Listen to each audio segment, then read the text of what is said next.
Hi, my name is Fred Chung, part of Android Developer Relations. Today, we're going to talk about Bluetooth Low Energy. In Android 4.3, we are adding built-in platform support for Bluetooth LE. The new Nexus 7 and the Nexus 4 are the first two Nexus devices that are going to be Bluetooth Smart ready, making them capable of communicating with the many Bluetooth Smart peripherals on the market today. I'm going to do a sample app walkthrough today. But before doing that, I'd like to walk you through some technical concept of Bluetooth Low Energy so that you can make sense out of the API objects. As its name implies, Bluetooth Low Energy uses less energy as compared with Bluetooth Classic. It is not uncommon to have Bluetooth Low Energy devices that last for weeks, if not years, before needing to recharge or replacing the battery. The protocol itself is optimized for a small burst of data exchange, which is ideal for applications such as sensors, remote controllers, so on and so forth. In contrast, Bluetooth Classic quite often is involved in high bandwidth applications such as audio streaming.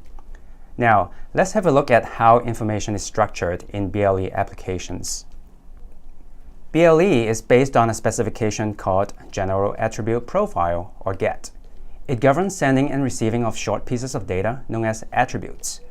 The Android app can be either a GET client or a GET server, depending on the application. The GET server can support a collection of services. You can think of services as different features offered by the device. Each service is uniquely identified by a UUID referenceable by your application. Under each service, there could be a collection of characteristics which you can perform read or write operations depending on the BTLE profile you're working with. To put things in perspective, let's have a look at the heart rate measurement profile, which is one of the standard profiles. The heart rate sensor is the GET server. The Android app in this diagram is the GET client. The GET server hosted on the heart rate sensor device offers a number of services. Under the service, there's a collection of GET characteristics. There's one for providing heart rate measurement, which you can receive notification on, one that indicates the location of the sensor, which you can read from. Now that we have some basic understanding on Bluetooth Low Energy technology, let's have a look at some code. Let's first take a look at the Android manifest. There's a new feature called android.hardware.bluetooth.le. You declare it if your application would only work on devices that has that feature. You can omit it if your application would work on a device without that feature, so that you can optionally disable the Bluetooth Low Energy features within your app. Now the debugging session is up. I'm going to go ahead and click scan. So I've put some breakpoints here. What it's trying to do is to call the start LE scan method call. And as you can see in the API documentation, a lot of the BLE operation methods are asynchronous in nature. You have to specify a callback such that when interesting events happen, in this case when devices are discovered, the callback methods are invoked. So I'm gonna let this breakpoint go. As you can see in the app, it's able to find a couple of devices. Let's go ahead and click on heart rate sensor, which corresponds to the test kit that I'm trying to test with. So let's go ahead and click on it. Now it brings you to another activity which is bound to a background service.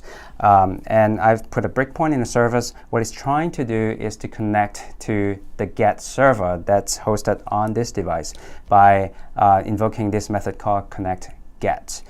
Just like the previous example, since all APIs that have to do with BLEs are asynchronous in nature, you have to pass in another callback here. Now that we've connected to the GET server, it's trying to invoke this method called discover services by trying to discover the available GET services hosted on this device.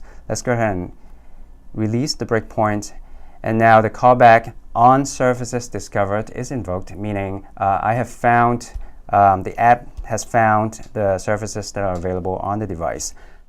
The app's gonna iterate through the collection of services found and display on the UI as seen here. Since this is a heart rate sensor, we're gonna do some heart rate measurement. Let's go ahead and locate the heart rate service, expand it, and you'll see heart rate measurement characteristic. Let's go ahead and click on it. What happens is that since it knows that the characteristic supports notification, it tries to enable the notification. So let's go ahead and release this breakpoint. Now, as soon as it begins getting heart rate updates reading, you'll get this callback on characteristic change, indicating that you are receiving a notification. So we're going to go ahead and release the breakpoint.